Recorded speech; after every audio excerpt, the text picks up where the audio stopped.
Here's your starting five. Welcome to the Final Word podcast, where our hosts will share their unique perspective on social issues, youth sports, and sports in general. And now, let's meet our esteemed panelists.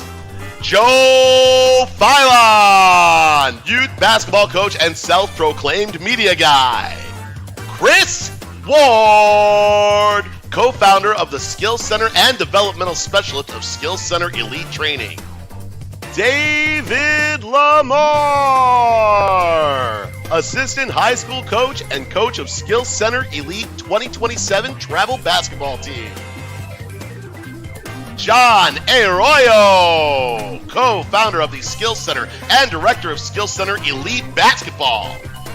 Andre Lewis, high school basketball coach and the Skills Center high school basketball coordinator.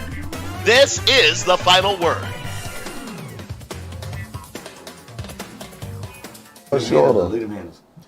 What up, folks? How's everybody? All right, we have a special guest today, but before we announce him, we're going to talk about real quick. The travel season started, so Chris Ward made his 2024 class of 2024 coaching debut. He's back. So, Chris, how did it go?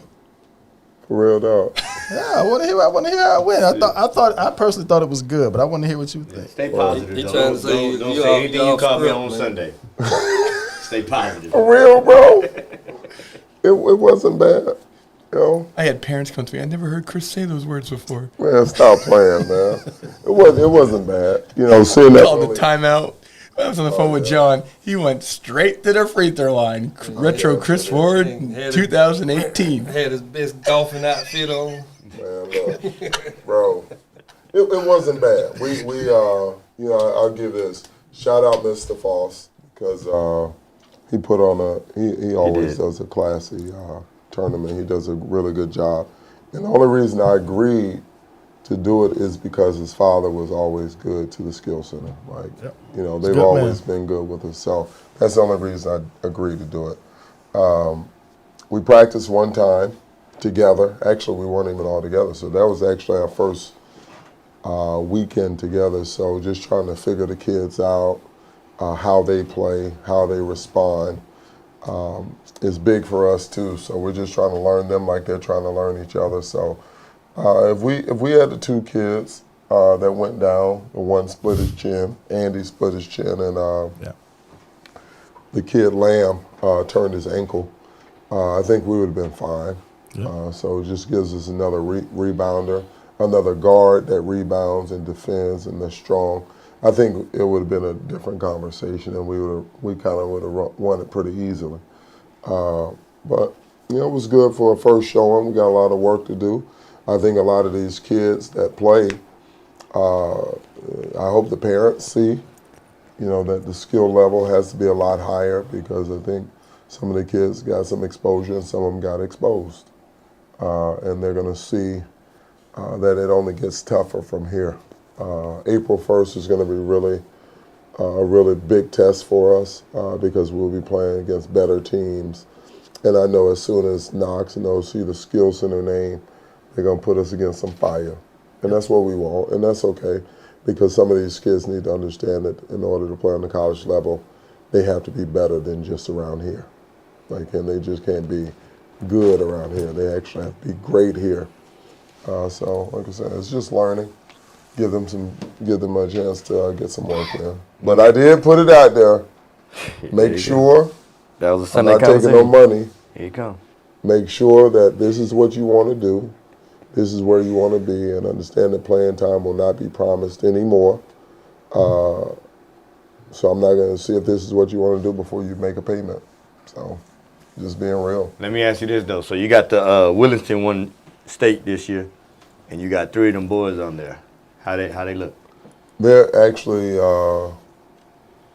they're talented, especially Javon. They're really talented. Lamb is really athletic. The guard is athletic, strong. I mean, it brings a different dimension to the team, a different skill set, a different basketball IQ, because they're actually, their basketball IQ is pretty good. So I mean, they play like they like, you don't have to draw nothing up. They just play. How know did what to do. how Laz fit in with them? Laz fits in really well because Laz is your Draymond. Like, he shoots it well. He gets to the basket. He Ds. He rebounds. Like, he does all the things that Laz is going to play himself into a nice summer to where he gets some really good opportunities at the college level, whether it's low D1 or D2. Right now, I can see him sneaking in somebody low D1 right now. But he looks good. I mean, he's solid. He was consistent. He's consistent even when he's not hitting shots. He's consistent everywhere else. So he plays ball the right way. He's passionate about it. And a lot of these kids, I think they just want to play because they see it on TV. I don't think they watch NCAA. I think they watch the NBA. They see it on TV and they think it's easy, and it's really not that easy to do. You know that. I'm pretty sure you tell kids all the time, it's not that easy as you make it. Yeah, I'm gonna go here and play. No, really, you're not. It's not the video game. Yeah. Right. Hey, FAU is no. You can't play at FAU either. Like, they don't get that part of it, that you have to be really, really good to be on that set. Yeah, so I appreciate you doing it. I think I know the kids need it. I think it's a really good platform for them. What, you got 12 kids? 13? 14. 14? So 13, man. I think you should cut it in half. I mean, me personally, I think you should take 8 and have 8 play with another team. You coach one team, Seth coaches the other team. Y'all still practice together. We could actually coach both of them. Well, you could, or you can do that, but y'all might have to play at the same time. So that's why you. Y'all got these relationships with these tournaments. That's true. That's Get true. us to play at different times. But He's do basically saying he's Chris Ward. He Right. doesn't have to play at the same time. Gotcha. Gotcha. But I think guys should split it up that way. The guys are on the court, the whole time, and I think you don't have to worry about managing. So, people. I can see that. I say that, I mean, I understand that, but until these kids get in shape, because they're not, 8 kids can't survive out there. Yeah, they can. No? Look, G's up, bros down. If Hey, them look. boys can't swim, they bound to drizz down. Listen. Well, they gonna drizz Put that out. on the shirt. All right, because they were buckled over, man. But the thing I did here, they were like, dog, who you coaching? You back?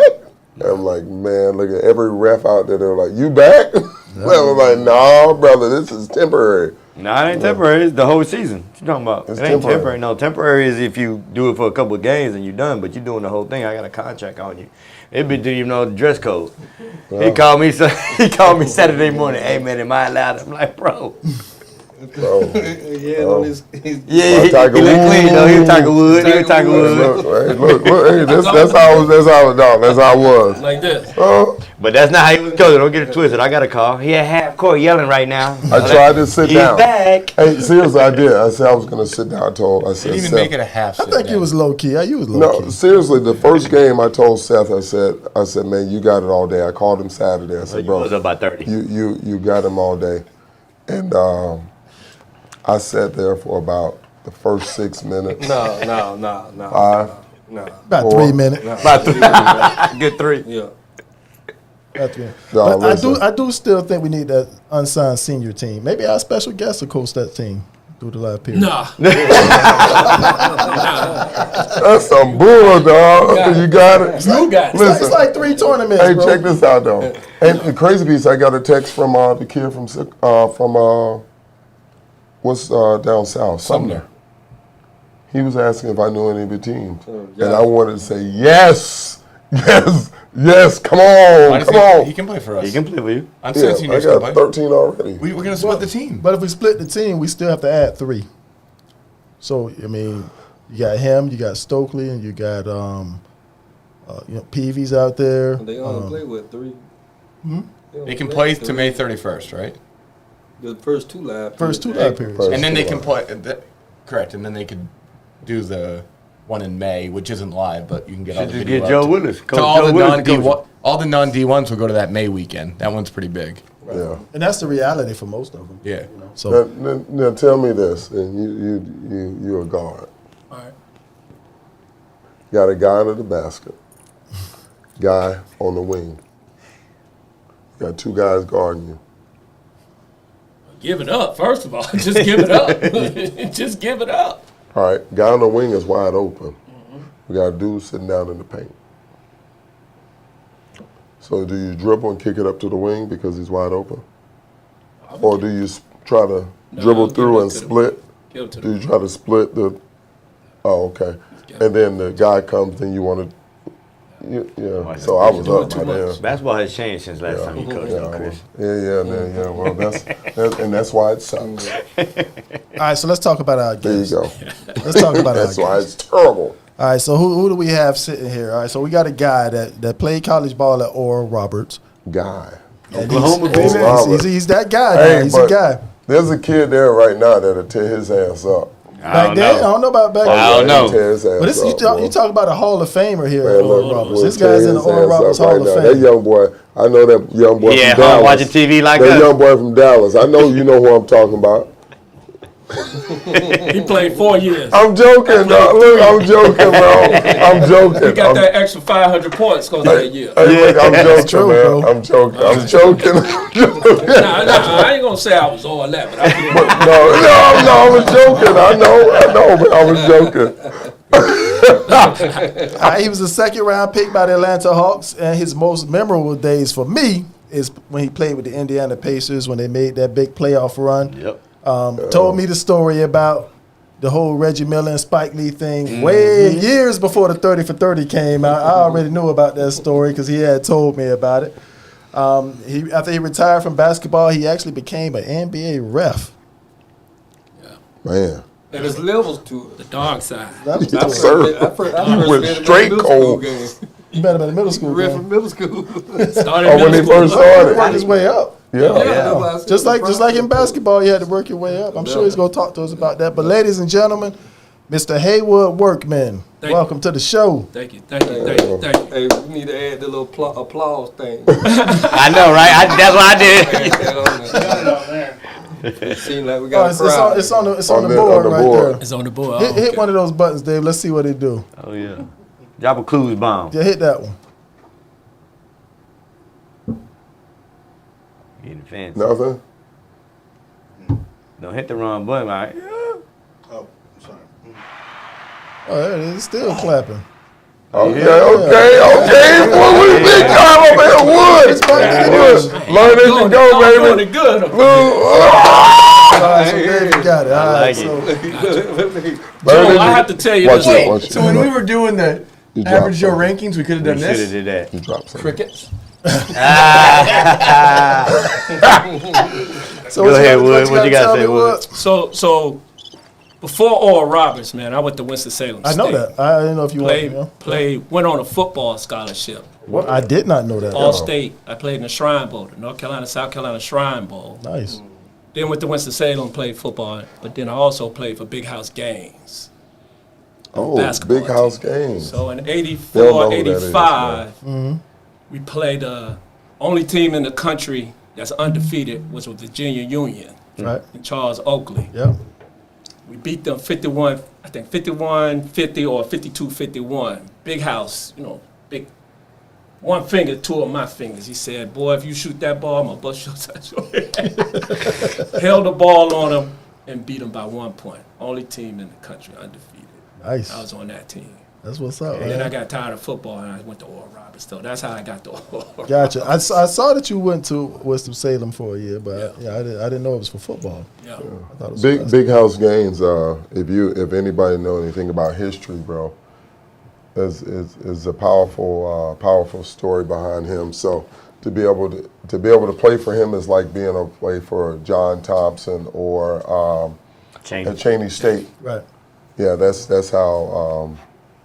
That's big time, bro. I didn't know that. I didn't know that. Yeah, that's big time. That's a lot of history. I wouldn't have known that your South Dad played football for a time.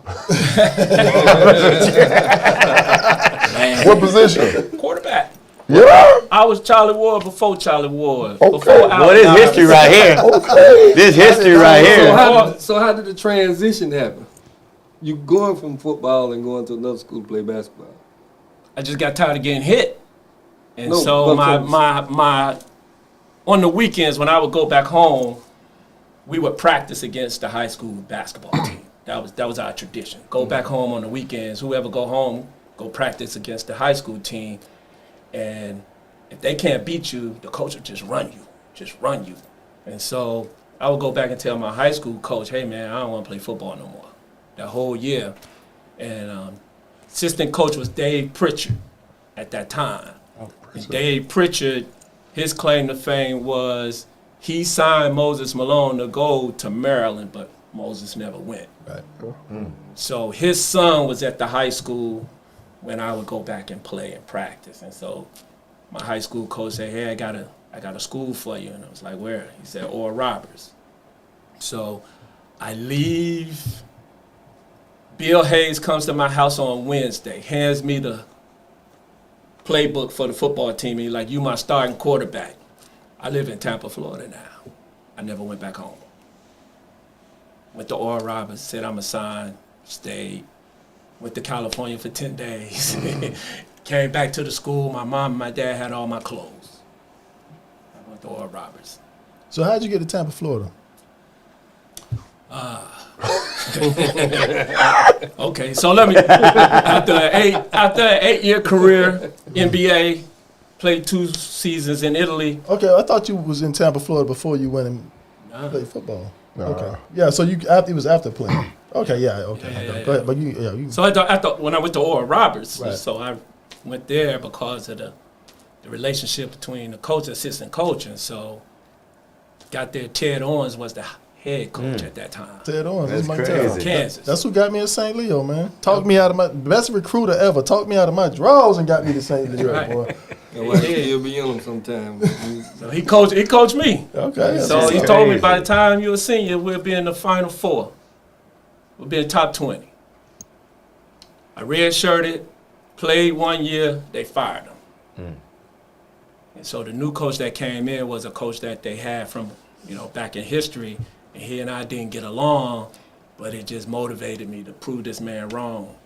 And so I just had to go get mine. So to all the kids out there, you never know who's watching. That's right. So every time you step on that court, you got to go hard because you never know. So playing against Mookie Blaylock was my best game. Stacey King. Put up Oklahoma. 42, Yep. that national championship team. I gave him 42. B.J. Armstrong, 38. Yep. D. Brown, 28. So all these top guards, we end up losing by 50. But I you had to still get my getting that numbers. business. Right. So Yeah. Atlanta Hawks took a chance on me. Yep. Got drafted by Atlanta. Played for 5 different teams. Washington, with Wes Unseld, Bernard King, Yeah. Never Nervous Purvis, and That was Washington. Ellison. Yeah, Indiana, Milwaukee, and Toronto. So had a good career with, for 8 years, and then something said go be a referee.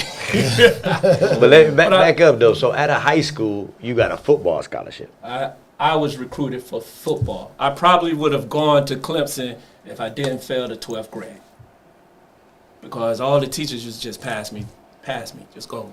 Or I would tell my English teacher, I gotta go get ready for the game.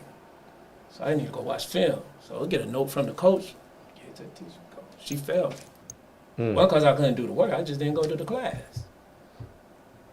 You must be a bad boy for See damn. See You say, I'm finna go play basketball now. Now they don't flunk you no more. Right. They got somewhere for you. They ain't holding you back. That's what's And up. it was kind of a bad taste in my mouth because my mom had to go she went to the same high school. My mom had to go leave the school because she was pregnant with me. Same teacher, everything. And it just was a bad relationship because my mom told me about the teacher and she didn't like her. I don't know if it was because of that reason, but I didn't go to the class. It was my fault. I take full responsibility for that. Because if I just would have done what I did, that summer I played in an all-star game. They took the best players in Charlotte to play basketball, and we played against Lombard Institute.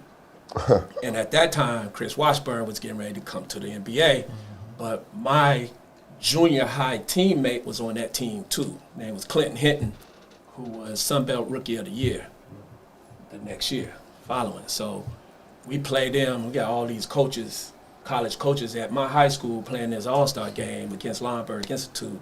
I gave them 40. And the coach walked up to me and was like, hey son, who are you? I go, this is my school. I'm Heywoode Workman. But I was a football player. That's good. You know, Clemson, NC State, any ACC school, any school in the Southeast recruited me for football. Played quarterback. Man, all these years I know you, I Never knew that. I never And I've knew known played you for a football. minute. I met you in 2000, maybe 99. Yeah. So Wood is one of the greatest storytellers, man. I ever. see. I want more. I'm over here like, Bro, shit. look, bro, I'm telling you, I sit down with him. Better than you, Joe, because you be telling Bro, some stories. Kills me. Like, hey, You met Jesus? You ain't meet no Jesus. I got stories about him. But I was sitting at home watching NBA Classic, and one of my favorite all-time players is Bernard King. You know what I'm saying? Like, his score, all that. And, you know, I always loved Bernard King. Like, before Jordan had his run of leading the league in scoring, it was Bernard King. A lot of people don't know that when he was with the Bullets. I'm watching NBA Classic. They call the starting lineup out. I see Wood come out there. I'm like, what? But I get on the I said, bro, I didn't know you played with Bernard King. He was like, yeah, man, my rookie year, whatever. I said, man, you got to tell me some stories. I know you got them. He said he got a lot of them. We still haven't linked up to do that. A lot of stories. With Bernard King, I set the single season assist record with Bernard King. Had broken finger on both hands, 51, back-to-back, and then come back with 49. Yes, sir. Wow. Ping, ping, ping, baseline jumper. His injury was kind of like, I had the same injury, but he had the dinosaur, you know, surgery. Right. And now technology, I got the same injury. So to be able to talk to him and see what he did in his rehab, I knew I could come back. Because it was career ending back then when he did it. Yeah. You know what I'm saying? He came back with Washington. He led the league in scoring. 28 a game. You know what I'm saying? Bernard King. So it was one day, man, we were in a casino. Michael Jordan has a party in the casino. Jordan rents out the whole, it's called the Hard Rock now, but I think it was called like Stops or something. Like, it was called something else back then. It's invite only. So you got this load of people, like nobody can get in. Like if you was doing the Super Bowl? Doing the Super Bowl? Nah, I think it might have been a Roy Jones fight or the golf tournament or something. It was the Turn 2 Foundation. Oh, okay. For Jeter. Yep. Yeah, and and they all played at Old Memorial. My buddy caddied up there. Yep. So you nobody could get in. So Wood walks in. Joe, get your guys, man. We finna get a table in here. So I'm like, word. So we get in there. Everybody get out the way. So we in the party, right? And you got Matt Geiger's in there with his entourage. Sheffield's in there with his entourage. Michael Jordan's in there with his Oakley. You know, he always got Oakley with him and his guys. Mike Tyson comes in with his entourage. And I'm in there like, God damn, you know what I'm saying? You was the entourage. Yeah, right. But you see when you're in there that Michael Jordan is a celebrity. You know that Hanes commercial when they was all in the locker room and they was like looking at Michael Jordan and he came and pulled the red drawers up. Then the next day all of them come with red drawers and the next day he come with blue drawers. You know, like that's how everybody, all the other celebrities is watching Jordan. Everybody except Tyson. Tyson's a celebrity too. You know, I'm a people watcher, so I'm sitting back looking at all this, and it was just crazy. So I would always ask Wood about, and he would tell me these. He got some great Jordan stories. He would tell me the stories about him guarding Jordan and stuff like that. Man, you gotta give us at least one of them Jordan stories. One Jordan story. He was guarding you. So I don't know. Travis Best came to the team, so now they moved me from point to 2. Yeah, I remember that. I gotta go over here. Man, he said, man, bring it over here, Mounts in the house. I said, shit, I can't stop him, but I'm getting one of these mic knots. You ever heard of a mic knot? They're fouling so hard it might not come out. That's the only thing I can do. And so, but one thing about Jordan was, man, he caught the ball on the wing. Man, if you had like a fast as you could run for 10 yards, that's how fast he attacked that basket. Like, I've never seen nobody like go that hard and just try to destroy the basket. Like, Just attacking it. Just attack it. Like, it's an all-out sprint. And it don't care who in front of you or not. He just went that fast. And it was like, I was like, I can't. So you've watched Kobe, you watched LeBron, you watched No. players. I watched Kobe. I played Mike. I played And there's some dudes that's in the league, man, like Jerry Ice Reynolds, Oh, Yeah. smooth. Ice Chris was cold, Morris, bro. Derek McKee, Derek McKee, one of my all-time favorite players. Chris Mullen, man, Big Dog. Big Oh, dog, yeah. Glenn Robinson. Yeah, Yeah. Robinson. Man, So who the GOAT? Who the GOAT? Who the GOAT? My GOAT is Kareem. Mine is Wilt. I just say this.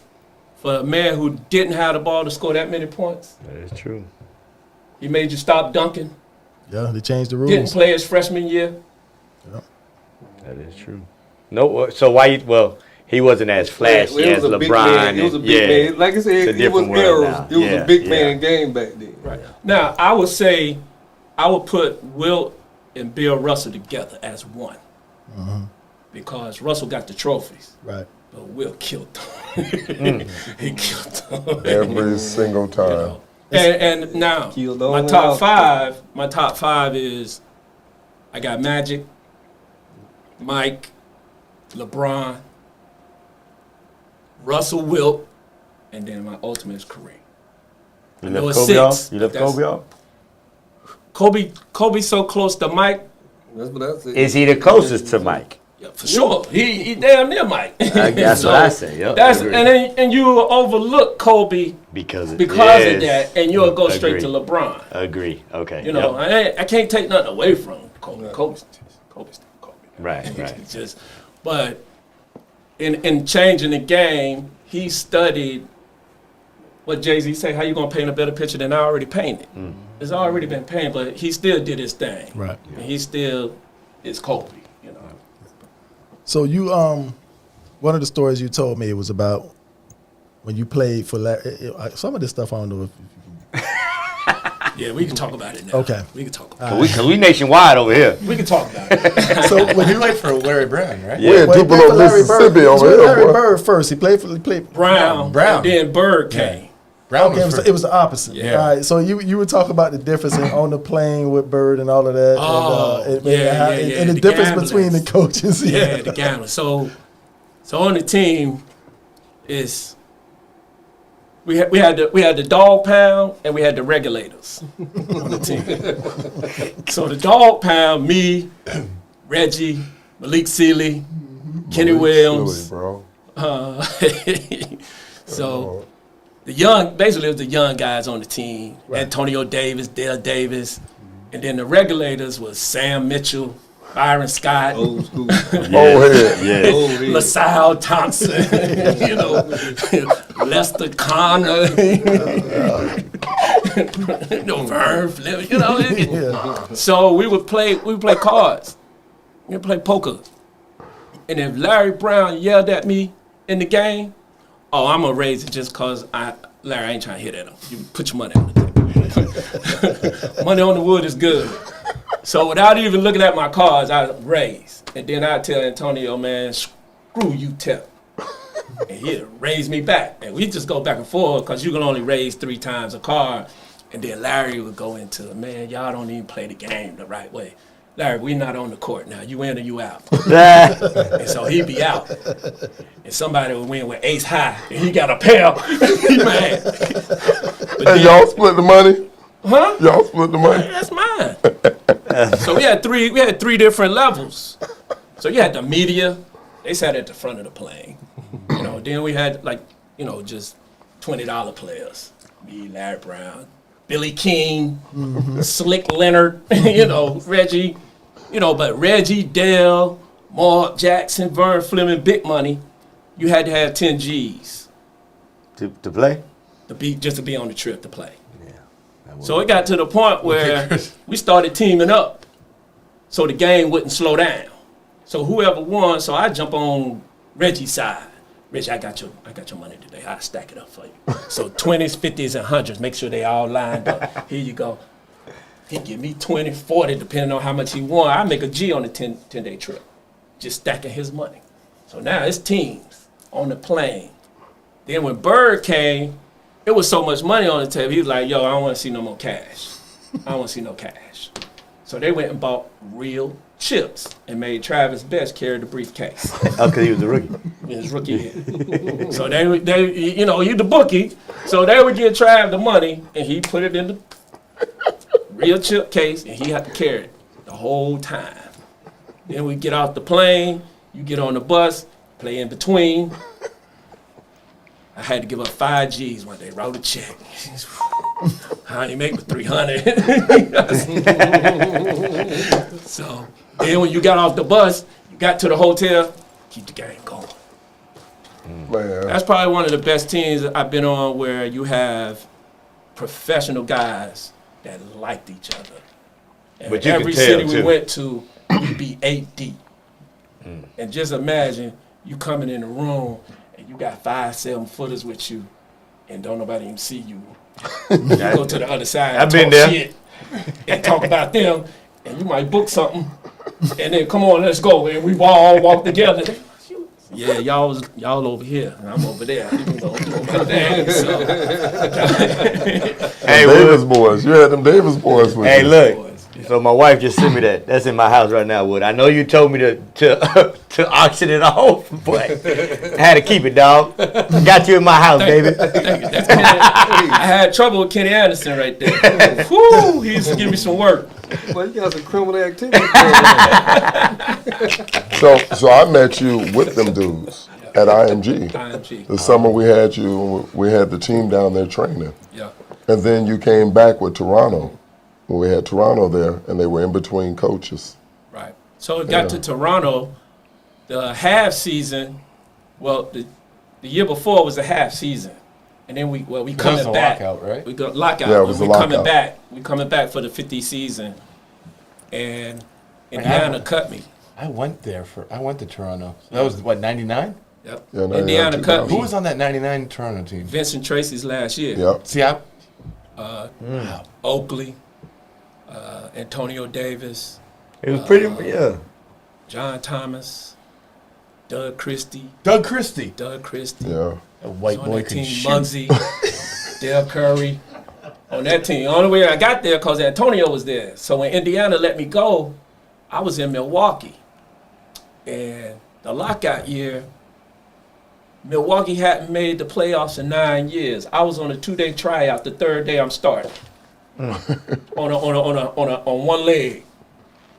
And then the next season, I said, well, since y'all gave me, the opportunity, I re-sign with you. Thank you, I do that. And he didn't play me the whole year, but my mind wasn't right to think like, man, just give me a time to rehab and don't worry about playing. He'll play me at the end. But I wanted to play, man, so bad because I knew I was going to be done. And then I asked to be released because I had been talking to Antonio. Yo, Tone, get me to Toronto. Y'all need a point guard. So we played Toronto. The next day he released me because he didn't want me to play against him. So I get to Toronto, play with that team with Butch Carter was the coach. So Yeah, he took over that summer. yeah, and then he got fired, and that's when I went to Israel. Yeah. After that, So it's still all about relationships. It's always in the league? relationships, It's still now. yeah, you still have to have. the You were in relationship. Jerusalem, right? Yeah, Hopperwell. Yeah, for a while. So Yeah, I how remember much that. of a role, like a person like LeBron, play into who's in and out on that team? I say he had probably about 25-30% say in it, because general manager the money got to work. You got to make the money work, and he can't really control who the personality is. But most people that come to a team like that, like when I went to Indiana, I was the last person to be signed on that team. If Pooh Richardson don't get hurt, y'all don't even know me, because Pooh got hurt, so they moved Vern Fleming to the starting point guard, and after like 4 games, they was like, "Wood, it's yours. We're gonna play Vern on the second team." I wasn't trying to get it back. Right. And then they sent Pooh where to Minnesota, right? Well, then they traded Pooh to the Clippers for Mark Jackson, Yeah. and then so I went from starting to backup. Right. But if y'all think about it, you don't know me playing in Atlanta unless you were real basketball. You don't know me playing in Washington unless you're a real basketball. Milwaukee or Toronto. You just know me for 2 years in Indiana. That's crazy. So we So went to the conference finals. So I remember that transition when you took Vern Fleming's spot and all that stuff. And I think it's important to talk about what you actually did to do that Well, on the court. on the court. Oh, I was finna say, damn, that's another story. That's why I Damn. said on the court. It didn't sound right. It sounded like it was. No, From North Carolina, boy, you know. Red clay. that red clay dirt. No, well, being the third point guard, just practice. And I had to sit behind the bench, just waiting my turn, man. I just want this turn, this opportunity. And so a part of my makeup was being a defensive player. Yep. But that came from my high school days of playing football, because my mental, you wasn't tougher than me. If you want to scrap, we'll scrap. Right. I ain't no fighter, but if you want to, we can do it. Right. But my thing was, if you don't have the ball, I don't have to play defense. So as soon as we score, I'm in you. 94 feet. I don't get tired. I used to run track. So my conditioning, I was always in top shape. Right. So I pick you up, make you pass it to the two guard. And they be like, damn, Wood play good defense. It's like, No, I ain't want to play no defense. but that's the only way I could stay in the league too. So playing on that team, Larry Brown was like, just do what I tell you. Because coming out of college, I averaged 17 points a game. I can score, I can shoot, but you got Reggie and Rick Smith. Ain't enough shots. And I think that's the part kids don't understand. Right. these days. I You just know gotta it's play your role. high school level, but they really don't understand that. Right. Yeah. Left no money on the table. Got out there defensively. Hustle. Got in everybody's ass. Yeah. But with him saying that, and I think it needs to be repeated, because kids think they have to go outside of what they normally or naturally can do Right. in order to get a college look or a college coach to recruit them. They don't understand that college coaches look for defenders. They don't understand that college coaches look for rebounders, people that can pass the ball and make people better. They don't understand that part. They think if they score 30 points a game, that's the only way they're going to get recruited. Now, they don't have to play no defense. They don't have to pass the ball. If they score 30 a game, they're going to get recruited. And they don't understand that that's not always the truth. But it's just like Patrick Beverly. He got a big contract, and what he averaged in the league. Even though he was a scorer in high school, from what they say, but in the league, he's there to play defense, and he got a big contract because of that. The game has changed in that way, because when I came in, you specialize in a position. Now everybody's just basketball players. Exactly. Position is basketball. Position. It was a 5, a 4. That's how Dennis Rodman made his name. Right. He dominated the glass. He controlled the glass, and he played good defense. So as a point guard, and I got to guard Mookie Blaylock, Kenny Anderson. Night in and night out. Night in, night out. You gotta. That's what you got to do. Just slow them down, because you're not going to be able to stop anybody. The way the game is structured. So you just make it hard for them. Yep. That's how you get paid. Yep. Make them take tough shots all game. That's all you can do. Yep. Make them work. Until you run up against Mike or Kobe, LeBron, Then it's over. or Durant, Curry nowadays. And also the hand check. Right. They done took the hand check out the game. Oh. So you can if you got any type of dribble skills, you should be able to do some work in this league now. But play with a hand check. Yeah. Right. Let them playing now. Let them play with the hand check. Especially with big Because- hands Look, like As a referee, they be like, man, he got his hands on me. I said, well, you supposed to be bad, bust his ass. But we were talking about that. I was in Dallas last week, and we were talking about old school basketball. And I was with a couple Mavs fans. I said, man, y'all ain't been good. I mean, yeah, y'all had Dirk, and y'all had a good little run. But before that, it's been a while. And it was a hand check. I call him hand check king, Harper. Derek Harper. What? Yeah. And They now, say that joker was so strong with that hand check. man, guide you everywhere you Yes, want that's to what go. they said. Like he be squeezing your waist, man, and Yep. that was the game. Yeah. Isaiah used to grab your wrists right. and dribble. Fred Lewis used to do that stuff in the post. He would grab your wrists. He got all these tricks, man. Right.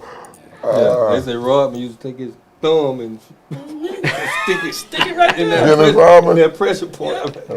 That's a big, strong joker, too. Boy. I couldn't nobody say. I remember when you was telling me about Jordan was guarding you, and he dared you to shoot. Yeah. Tell us that story. That's Top of the key. So, you run the floppy. He back up to the free throw line. Go ahead. I give it to you right now. Go ahead. He just keep backing up. And I know, like, man, if if I shoot this, Larry ain't gonna say nothing. but I better make it. Pressure. Reggie gonna say Man, something. you better if you shoot this, you better make it. Hey man, let me run this offense. Turn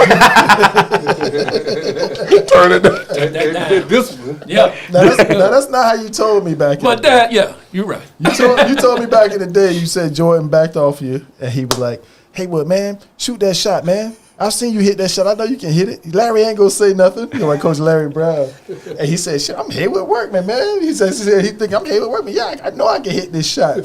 So he said he pulled up to shoot it, and Mike closed out on him real quick, and he hit the side of the backboard. And Larry Brown was like, "Damn it, Heywoode!" Man, Larry would be on me. So y'all know when they talk about how Larry was hard on point guards. I mean, he would tell me like the situations, no free throws.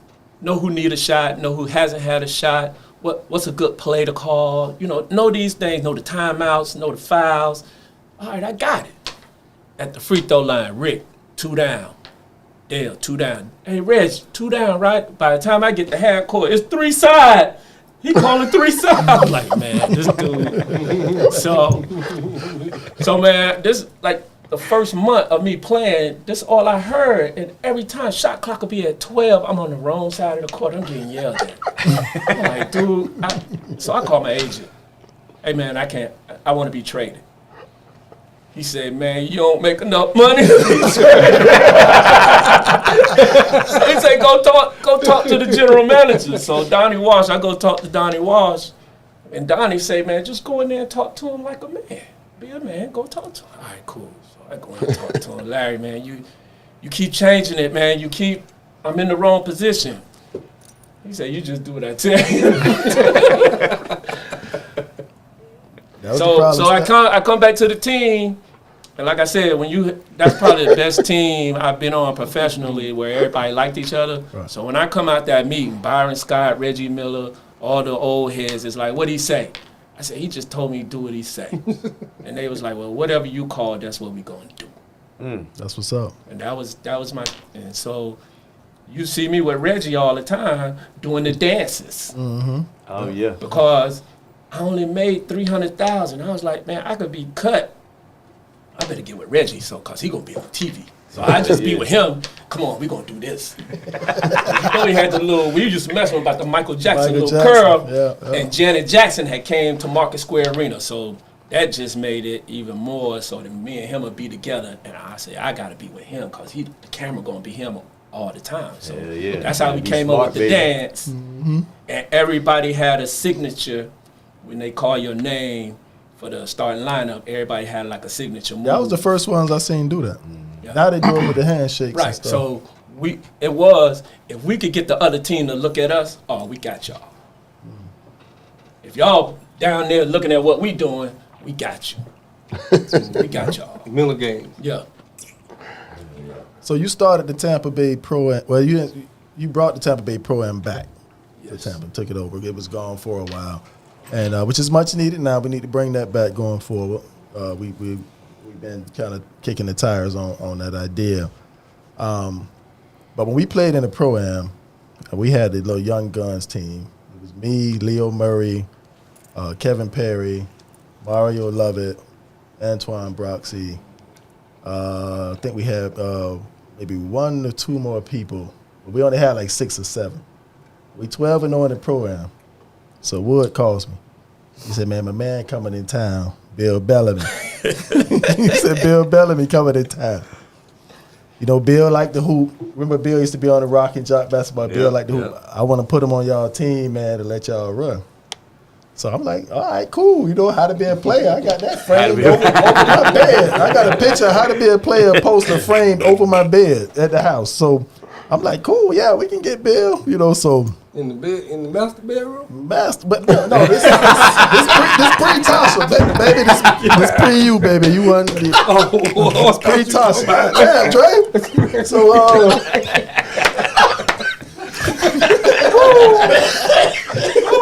this is back in the day. Hey, Bill, like this. I'm still hoping. You better be specific. All I heard was, I got a how to be player on the wall right now.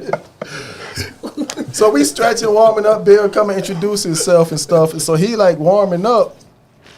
But Bill was like practicing dribble moves, but he didn't have no ball, bro. He going through the legs and doing all these dribble moves. And I'm thinking, I'm like, damn, is he being serious or is he being a comedian right now? You know, so we go out there and hoop, man. And, you know, this is back when the league first put the zone back in, so you could play the zone, but it still had, like, rules to it. So we used to play, like, a matchup zone in the half court. But Bill I don't think he really understood that. So he was kind of standing in the spot like this is where I'm supposed to be in the zone. So they coming down, hitting three. I think we only had 5 this day, too. He was our 5th guy. And so we end up losing our first game with Bill. So I'm like, man, you know, but it was cool because we was able to play with Bill. But then we go out that night and we with Bill Bellamy. You know what I'm saying? And so Bill took care of everything, bro. Like it was cool, man. Wood stayed putting us on. Man, I've been knowing them cats since probably 94. Because in Indiana, we had the Black Expo. We had the Circuit City Classic. So me and one of my good friends, one of my partners, Amp Harris, we used to throw all the parties. And then when Def Comedy Jam came out, we was booking those acts in Indianapolis. And so them cats would come, you know, on the weekend, man, I'd have a barbecue at the house. They'd come to the house, you know, come chill. So I stayed in touch with all those guys over the years. So it just relationships, man. Yeah, Relationships. Hey guys, check it out. Oh, yeah. Let me see it. Whoop. Well, y'all was ahead of y'all time, but TikTok before TikTok, baby. Carry pass, baby. So on the road, it'd be a different dance on the road than home games. They actually practice. Yeah. Who brought it up, though? Who brought it up? You told him? Well, you know, Reggie was Michael Jackson. He was, you know, so he made it up, but we just practiced over his house. Like, come on, man. Oh, that's wild, bro. If you get the other team watching you, You got him. You got him. You got him. Miller game. That's what's Y'all up. had me. Yeah, well, Heywoode Workman, boy. Every I learned time, a lot about you, dog. every time Bill Bellamy came in town, but we would hang. And then, so the last time I went to see Bill, he had his ladies' night show, so he had some other guys with him and stuff. So I'm in there with my wife. I'm like, man, I'm scared Bill go big time, you know, like, cause every time I seen him, and what's his security name, which is his best friend, his dude Emery. Every time we see Emery, be like, Joe, come on, man, like, you know what I'm saying, if he see me. And so I'm like, man, damn, I ain't finna, I do not want to go over there and get big time. So I stayed out the way, man, every time. I don't want to see them about 3 times since then. They good peoples, man. Yeah, I know. But I ain't want to put myself, especially in front of my wife. Like, man. You know what I'm saying? You sound like you know Bill Bellamy. You don't know nobody. Oh, lying ass. I knew you'd been lying all this I time. just stayed out the way, man. I did I not had want Bill and I had Gary Owen play too. Yep. I had Gary play. Oh, that's interesting. All right, so your son, Bryce Workman, is on our all-time sickles team, but also I didn't know you had a daughter that played at Oklahoma State University. Oklahoma City Oklahoma City College. Yep. Yeah, so that's my oldest. She She's a played bad there. girl in Vegas. Huh? Right? Vegas High School. No. Which one's I one got in 6. Well, damn, we found out a whole lot of shit tonight, baby. History. My oldest daughter played at Oklahoma City College, so Okay. tried to get her to go to Oral, but she just said, nah, I don't want to do that. So she ended up going there. And then my other daughter played at Arizona. That's the one. She played at Arizona. So now she went back. She's been coaching in college. She bounced around different colleges coaching. And so we got her to go back to her high school where she won 2 state championships to talk to the coach and try to take over the program. Gotcha. And so she's in that process right now. So And Bryce, he hurt his knee. How's he doing? Bryce is rehabbing. He's probably at about 50% now. Okay. So he should be ready to go when the season starts next fall. So, He got a ring. Last team, right? yeah. He was sickles. So Bryce, not this year, but last year, he set a NCAA record, 30-plus points with no 3 attempts. Nice. So I'm like, hey, man, but you still don't shoot enough. Right. You still don't shoot enough. He got to at least get up 20 shots. They were the last public school to win a chip from Tampa. Huh? Yeah. Public school. 31 years. Yep. Yeah, I was in the game. Yeah. So now I got a bigger one. my high school in 57 years just won. They hadn't been to a state championship in 57 years, and they just won the North Carolina State Championship. That's what's You up. went back for that? Nice. Yeah. How was Did it? y'all win the state when you were Man, basketball was my worst sport in high school. there? Dre just saying that because he won a full. No, I was just saying that. No, I know, I He didn't was gonna win be one. telling his age. Yeah, I was gonna say. He said 57 years. The high school hadn't You been won to a state. state championship in 57 years. Gotcha. And then in January, I turned 57. Right. They retired my jersey in February, and then the school wins a state championship. That's So what's I was up, like, man. I had to be there for that. That's big time. Yeah, that was good. But Bryce should be ready to go. Gonna try to get them 20 shots up. So he might have a chance, if he can do some stuff. Yeah. What about 6'7", 6'8"? Yeah, true 6'8". True 6'8", about 220. Look They good. slimmed down, man. Yeah, he look good. Good. Yeah, I gotta keep him out of Miami though. Gotta keep that boy Or hard. at least Right, invite us when we He go. like Miami. We all like Miami, Yeah, baby. man. I'm at the Duke game. Hey man, you wanna come to the game? Or Rouse play Duke. He in Miami. Oh, yeah. Everybody like Miami? Baby, I do not like Miami. Hey, listen. Me either. Jennifer, Joe got notes, and he told me to say that. It's a script. So you got something coming up soon, Yeah, right? what you working on? So once I retired, from refereeing, I was told you need to retire to something. Don't just stop and you'll disintegrate if you just stop. So you gotta keep blow moving. Retire to something. So HBCU Hoops Invitational 2024. So basically it's my thoughts or my version of the Maui Invitational for just HBCUs only. Play here in Tampa, Florida. Awesome. Yes, sir. That's what I've been working on, trying to get sponsors, trying to get some support, some partners, and raise some funds for scholarships for kids that would like to attend the HBCU. Kids that are already in college, having a pipeline for them to have a career. So career sourcing, leadership programs, leadership development. Just trying to raise some money and bring more awareness to HBCUs and I think this platform is what Dion was talking about. How do you bring the HBCUs together? And I think this is a way of having that platform to bringing something like that together. I know it says 2023, so we just, the team agreed that we're going to push it back to December 2024. Yep. What schools have you reached out to see if they would be interested, and what schools have agreed to? Part participate? of the plan is the 4 schools here in Florida would be the hosts. Nice. They would be the host schools, but their programs will alternate. Okay. So the women's and the men's. So if you ever been to NBA Summer League, Yep. so that's basically what it is. So is it 8 women, 8? Nice. Yeah. So we played at Sundome. Or I'm sorry, not Sundome. England Center. It's Yingling Center. It's still the Sun Dome to me. It's still- So, like broadcasting wise, like what type of broadcasting are you gonna be doing?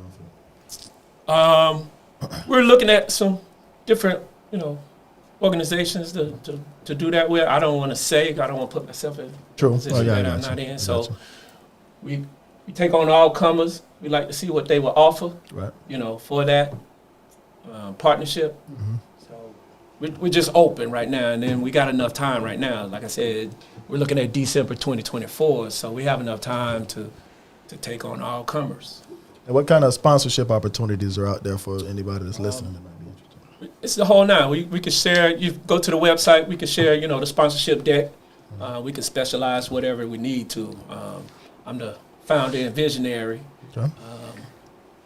so I'm able to do whatever I need to do Gotcha. right now. So we have verbal commitments. Fam, Bethune, Edward Waters. I didn't know that Florida Memorial was a HBCU. It is. Yeah, I didn't know that. So now I gotta, because we reached out to other schools that verbally committed. So I gotta figure out how I'm going to fit Florida Memorial back in.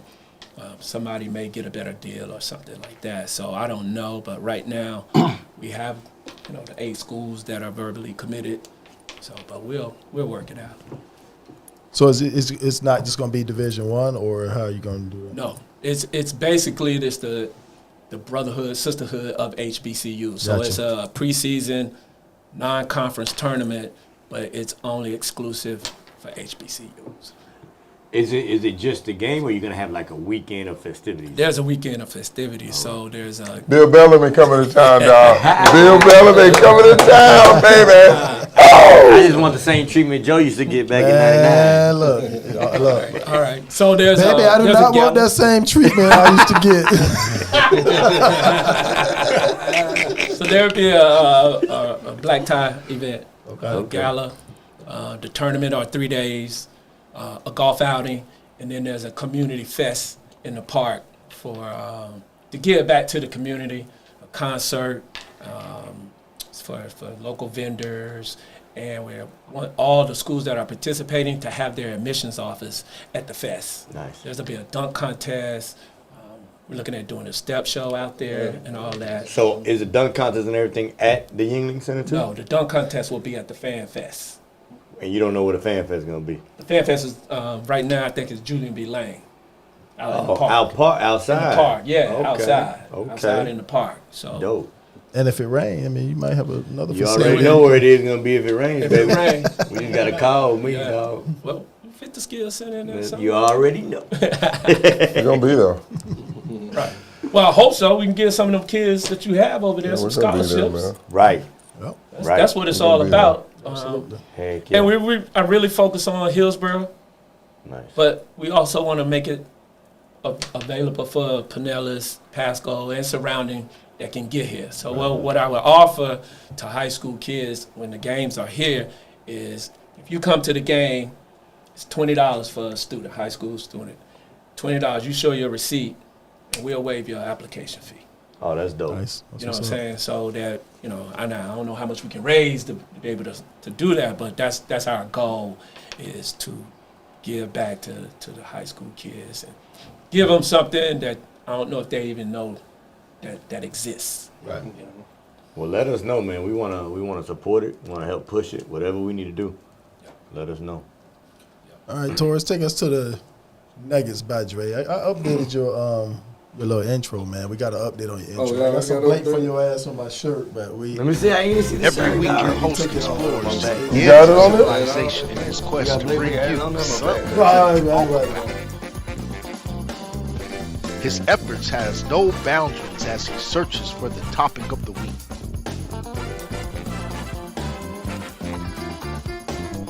Putting in the work to deliver great content that encourages thought and provokes conversation.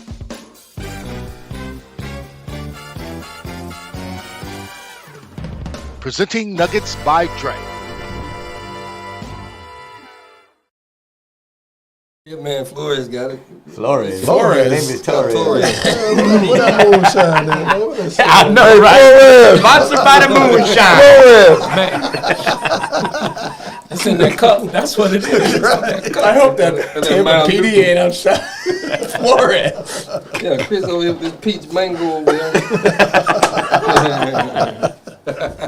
What you got, Flores? Yeah, that's the first one right there. Yeah. Oh yeah, I can't He hear. playing. Oh yeah, I I can't put my hear. ear. Oh, We can't hear it, Taurus. play Are we your supposed to be phone. able to hear it? I can turn it Turn up. your volume up on your phone. No, we get Coach, y'all playing hard. Your effort, they should never have to coach effort.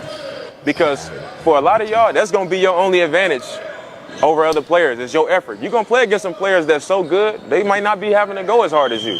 I done been there.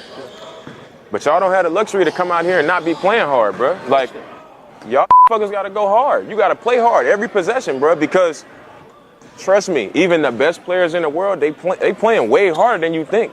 Like, it is hard, bro. All that cool, Trident and all that, bro. Somebody gonna cut. Mikal Bridges will cut right in front of your face and be dunking, and you sitting there like y'all gotta play hard, man. Like, you might not get a shot. Like, I just told y'all coming out here, make the right play. That don't mean just pass it around the perimeter. Somebody got to get downhill. Make somebody have to help. then make the next play. Like, y'all got to play hard, though. Y'all can't just be going through the motions on this cool. Like, y'all got to play hard. Like, people here to see y'all. We here to help y'all, but y'all got to play hard. That's the foundation of anything we're going to tell y'all is playing hard to begin with. 2 more days. You know what I'm saying? Let's go, baby. Come on now. Here we go. Come on. Hard work on 3. 1, 2, 3. Hard. So Y'all going to get coached on everything. Y'all going to get coached when we going through drills. So Flores, I see your recommended follows. You got Coach Joe Philon there. You not following me, man? Unbelievable, bro. What? Unbelievable. You can see that? Oh, here we go. There we go. Oh, there we we go. You got like Man, 16 come on, accounts. Leave the guy I alone. only got 2. Right. I don't know which one to follow either. Yeah. Coach. Joe. I got to tag 5 Follow people. them when I all, tag man. They Joe. all me. I'm Right. following Average Joe's. There it is. All right, so Dre, that was your nugget. Yeah, Talk to so us. with that nugget, I'm always the devil's advocate, but that is the constructive criticism that I'm always talking about when we go to these camps and we Right. go to these practices and all this type of stuff. But kids don't understand it. But you know, when we find nuggets like this and they hearing it from NBA players that they watch on TV, you know, they're just repeating some of the stuff they've already heard from us. So you do have to play hard. And as an example, I've been to a couple camps. Like, went to one this past weekend. It was about 40 kids in there. Tallest guy was like 6'3", 6'4". At a trial, at an elite camp in front of college coaches. And that's kind of, and we know camps and stuff like that are they're kind of money makers, but you still have to kind of decipher through someone that you know that's really not going to be playing at this college level to the kids who can actually play. Right. And you know, when you got 30 guards out there, you got to do something to set yourself aside. And I'm pretty sure Heywoode can speak to. Have you ever? Everybody that goes to those NBA camps, they can play. Yeah. But it's about what is someone doing that's putting themselves aside, or do I need this type of player for my team? You know, so, and like I said, the transfer portal, well, how many people got in there, Dave? It's 1,200 and counting. It's about 1,200 in there, and just from observation and listening to things, a lot of kids just go to schools just for the name. They don't do their research with the program, with the coach, and am I gonna fit in this type of offense and all that type of stuff. So, But it's funny you say that about playing hard. Like, we just got, I just finished with my 7th grade practice, and in the drills, they were going through the motions. And like, you got to be constant. You got to be consistent. You got to, drill, warm up, playing, because if you don't warm up right, like I can tell if we're going to play good or not by the way we warm up. I really can. And then if Chris does trainings and you see a kid just going through the motions, like, you're not getting nothing out of it. You know what I'm saying? You got to go hard. So I agree with what he's saying at every aspect. Well, it's sad that you say a 7th grade team, because I was telling kids that are rising seniors, we were coaching this weekend, and they're trying to play on the college level and be in front of these coaches, and they're not prepared. Right. They don't know how to go hard. They don't know how to push themselves. They don't have a sense of urgency. And some of them really think that they're going hard when they're not doing crap. A lot of them do coast. And so you have to be able to show them on film so they can see it themselves. And they probably still won't be. They think I'm crazy. They really do. And they probably think every coach is crazy because they say you can go hard. But when you see them going hard in certain situations and they won't do it consistently, that's when I have an issue. Because you have some kids going after that ball, going downhill, they got that ball in their hand, they go full speed. I'm telling you, Jordan. No other way? Jordan ran like a sprint from the wing to the basket. I was amazed, like, how hard he ran. I mean, he dribbled and went to the basket. But on TV, it just looked like all the players are gliding. Right. And that was amazing to me. Like, I never had to guard somebody who attacked the basket that hard. Yeah. Like if you see LeBron attack the basket, like, And I mean, that's really, when you say go hard, it's like you in an all-out sprint. Right. And it might be 4 steps, and you still stuck at the free throw. Yeah, I think LeBron was probably he was the first few years in the league when you had that conversation with me, because I remember the way that you described guarding Jordan, he was like, it's like if you go to that wall and you run at me full speed as fast as you can, but you got a ball in your hand and you dribbling. And he was like, that's how it was to guard Jordan, like, because you pretty much at his mercy when he's coming at you like that. And you said that the closest thing that you've seen to that was LeBron at the time. Like, he attacks the basket like that sometimes, but now, I mean, he's like a locomotive. right. Yeah, but You don't want to get in front of that. yeah. And I'm glad Dre had that as his nugget, because I watched a lot of basketball, back in the day. Like now I can't find the time to do it for whatever reason. I just got old, I guess. But I used to watch every game that came on, especially NBA back in the day. So I saw a lot of the Pacers games because you guys had a lot of TV time back in the day. We had a 4 channel back then. NBA came on. We had cable, man. We wasn't in all Benny. It's not right now. We wasn't in all Benny. But I saw what you did and how you made that transition to get that starting spot. You outworked everybody. Yeah. And that's all they talked about when the games were on, how hard you were, how you got after guys and this and that and the other.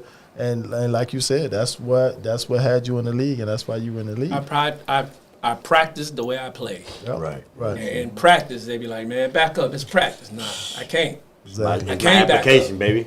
Job interview. I just there are certain guys like Dane's saying that, like Sam Cassell, the guard Sam Cassell. Right. Sam be like, Wood, man, just let me bring it up. He talking to you, bringing it up. You In a real game? in the real game, you making him change directions. You cutting him off, making, come on, Wood, let me just bring it up. You don't realize he done got to his spot and he done let it go. Nah, Sam. Nah, Sam. You done got me one time with that.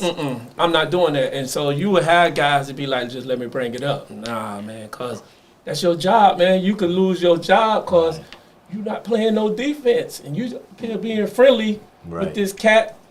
Man, Sam would kill you. And man. you have to get the ball to certain people, no matter what. You got to. But I'm just saying that as far as I didn't have the opportunity to take a break when I was on defense. Because that guy, Kenny Anderson, the game ain't made for you to stop anybody. Just contain them. Right. But now if you think about it in playing defense, individually you have to be pretty good. But it's the team concept that makes your individual defense be really good. Because I had them 2 Davis boys behind me. So when you got past me, you had some problems. But you had to get past me. And so sometimes it would be the opportunity after studying the game is let him go, try to finish over him. So Gary Payton, was he? He's special. He's special because he was big and strong. Like I was considered a big point guard. But he was 6'2", 6'3"? Yeah, that's big. I was, Mahmoud, Kenny Anderson, they all like 6'1", 6 foot. Gotcha. I was considered big, but I was just as quick. Right. Gary Payton, 6'4", 6'5", he just as quick. He big too. So he just trying to get to his spot because he know he can jump over you, but he just as strong, so that competition. But I just couldn't take no breaks because I was the last person to be picked on the team. So once you get the job, they say don't give it back. You gotta keep it. Don't give it back. Right. Make somebody take it from you. And then they draft Travis Best, who scored 81 points in a high school game. I was like, man, I ain't never going to do that. Mine said, with high school kids these days, if they have a good game, some of them just think they done made it. They made it. That's it. That's it. Nah, it don't work like that. Yeah, I want some more. All right, Torres, I sent you another nugget that's kind of along the lines of what Heywoode was talking about in a way, but I kind of wanted to share. I saw this today. I want to show you something that happened in 2013. I was actually at this game working for this program, and Kawhi Leonard checks in the game as LeBron James is shooting a free throw.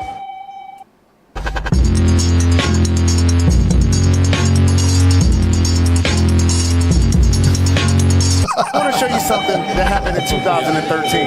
Yeah, you know. Right. and that's how guys was, like when in practice. Like, Right. Yeah, man, he going to be on my ass. Derek Harper, he going to be on you. Yep. It's a Florida boy, too. And it helped too, like scouting reports. Right.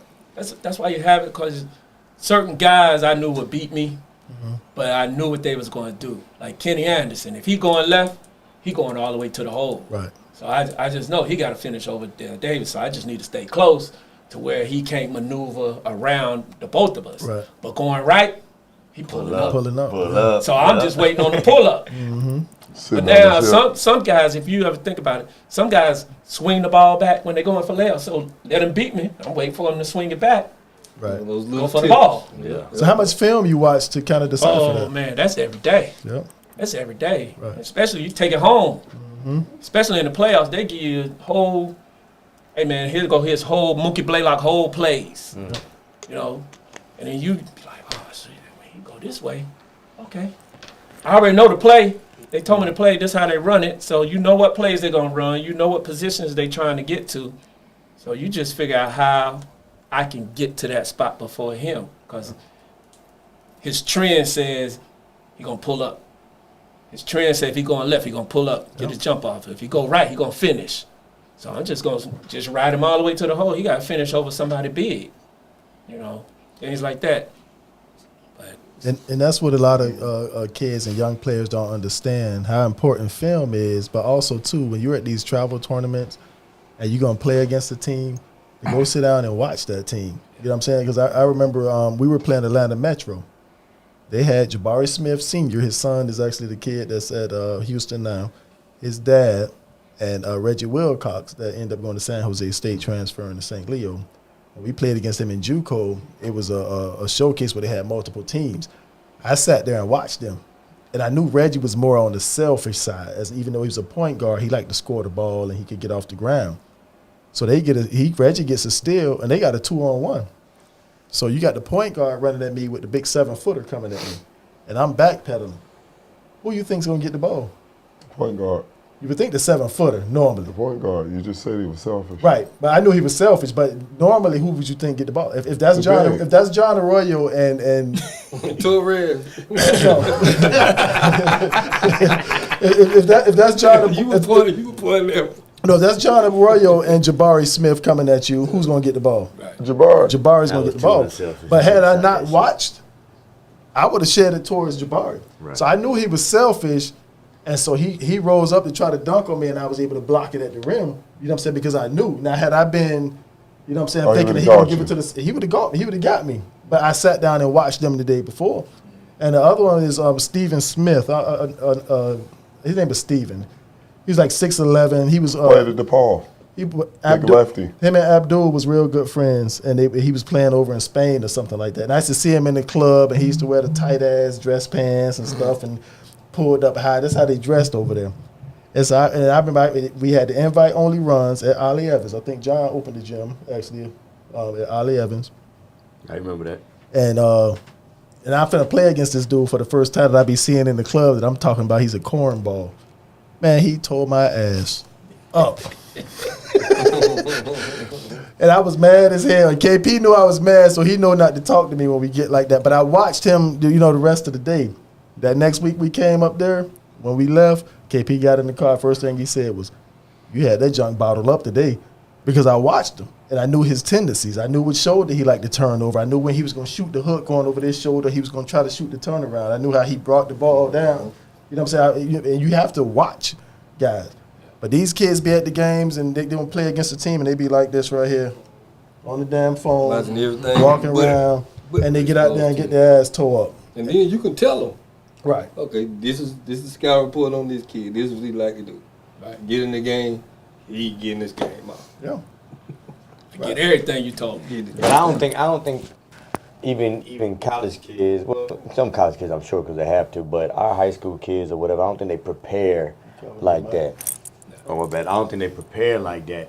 And it's not about watching film, but it helps. But I think they just, I'm just gonna go out there and do me, but they don't have those little insights where, man, this would make me better. Right. Like, just looking at it, thinking about when you used to play Muggsy Bogues, 5'3", he knew what his job was. Right. He would harass the hell out of anybody. All up under your legs. Right? And then on offense, he might not have been a scorer, but boy, he would, and you knew that, but he would get people open. Yeah.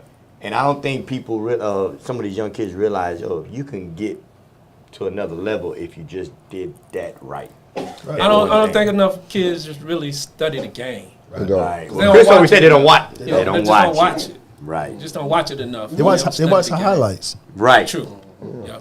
And they do what they see in the highlight. Like my son does not watch basketball. He watches the highlights. So he see guys shooting the shot, like make a tough shot and fall down. So what are they gonna do? They're gonna go out there, make a move, and fall down. Because they don't know what that fall down meant, though. Right. And they don't see the whole game and look at the shots that they missed. Like Devin Booker, I was telling JoJo, I said, all Devin Booker does is he gets to his spot and raise up. I said, it's nothing special that he does. Now, he's good at it, and he's good at hitting tough shots because he does it so much and there's so much repetition. But it's not anything fancy. He ain't like how Kyrie gets it. Kyrie's different. He get it a whole bunch of different rays. But like Kawhi Leonard, they just get to their spots and raise up. You know what I'm saying? Kid. Yeah, all of them. You know what I mean? But they don't watch basketball, so they don't see that. All they see is the highlights where he might have hit him with the hezzy, not because they respecting him getting to his spot. So now he gets to the basket and makes a tough layup and falls down. So that's what they emulate. You know what I'm saying? And but they definitely got to watch basketball. Well, we had that conversation this weekend. I said, man, you can watch kids and know everything about them if you don't want to play defense. So I know a kid may go to the left 2 times, 3 times, dribbles, and they're going to bring it back to the right because they don't like their left. Mm-hmm. So you know they're going to do it. 1, 2, and then they're coming back. Right. So why not keep them there? Right. We had a kid from the, Marcus Black? Mark Black, yeah. And you told me they play downhill. Yeah. So we're telling the team at the start of the game, they play downhill. Yeah. Do you know they didn't shoot 1 jumper? Right. And they played downhill. And they were tearing our ass up. And I called a timeout. That was my first one when I ran on the court. So I say, didn't we just have this conversation? We said they play downhill. They didn't shoot 1 jumper. Not one. So I told the kid, go out, take number 2 out of the game. He's like, what are you talking about? Don't let him touch the ball. So you want me to face guard him the whole game. Don't let him touch the ball. Game flips around, right? So I changed that kid out, put another kid in. Now, he'd been sitting there watching. He'd heard what I said. As soon as we get in, he touched the ball. He back off, back downhill at him. Go get him. Go get him. Like, they just don't pay attention. They think it's that easy. You just go out and play. And they don't think you have to study anything. Now, as a coach, I did not watch film. I was going to come. As a coach, I did not watch film. Not during the regular season, because I wanted to learn how to adjust to situations. See, we didn't want to play against those teams we were playing against in the regular season. We know those teams weren't going to be there, no disrespect. I wanted to learn how to adjust on the fly based on just being put in situations, not expecting situations, being put in situations, learning how to correct it and have them correct it as well based on where we wanted to go. So I never watched film. Now during the playoffs, I watched every game that we could possibly think about. I was going to mention how you didn't watch film, and I would talk to you about how much we watch film at Plant. Yeah. And before I went to Plant, I would watch some film with Justin at UT to kind of learn through it, after my surgery. When I was talking to a parent this week, and I actually came over, I came over and gave them they ordered some gear, and I handed her gear, and she looks at me like, she goes, you the coach at Plant? And I was like, I'm the assistant coach. And she was like, she pointed to Joe. She's like, you're friends with Joe, right?